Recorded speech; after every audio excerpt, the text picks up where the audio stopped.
The first one's called Troll, and the second one is 3 a.m. Awake. Far within the Arctic circle, neath a patch of jungle green, at the bottom of the ocean, amidst arid desert scene, behind eyes of loving kindness and sophisticated sheen, lurks a brutally efficient midnight stalking death machine. He's a killer troll and poet with a heart of purest gold. He is sensitive and righteous, though his passion's uncontrolled.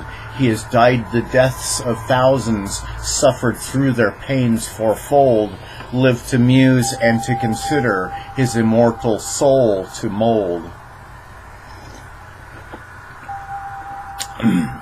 Though he loves his world in theory, he hates it all in fact. He sneers his disaffection at how humans interact. He lobbies for eugenics to make breeding more exact, and he's first to volunteer when some loser would be whacked. When he displays all his plumage, he's a mythic Hindu mage. His cunning danced hypnosis makes his victims disengage. His feather-graced illusions make his distance hard to gauge. When he whips out razor claws, hoary bloodlust to assuage. When he prays, his lone companion is an Ethiopic rock. When he feeds, he takes his dinner from a mossy, darkened lock, though he snacks on hairy spiders tossed with rice steamed in a wok. He much prefers braised frog legs or a sweet and sour crock. He sleeps high on a precipice where there are no decent roads. He shares a shabby den with gruesome poison-flying toads. He spends long nights composing vaguely contemplative odes to spiritual erosion and immoral legal codes. There's fog beyond his windows, stirring shapes inside of his brain, though the message of its whispers he is loath to ascertain. When the opaque-clothed seductress taps his cask of hidden pain, then he screams out ancient rages over dreams he can't sustain. He is dreaming of great storm clouds filling sails out on a lake.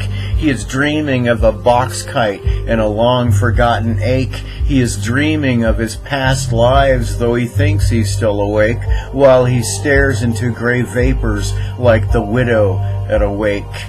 I have cured, this is the cutoff, I have cured 100 scurvies just by passing out the limes. I've been shackled to a woman who forgave me my war crimes. I've heard the blue songs from starships vibrate back in rapid climbs as the ripening of corn folded back the cloth of times. Across a sand-bleached desert, I've been watched from Castle Tower. I've handed teary mothers gray bouquets of corkscrew flower. I've passed a dead policeman doing 90 miles an hour, then swerved ahead of truckers hauling poppies, salt, and flour. I spin around a curve, past a toad-eating snake. Secret horses scream cold threats from their shoals in the opaque.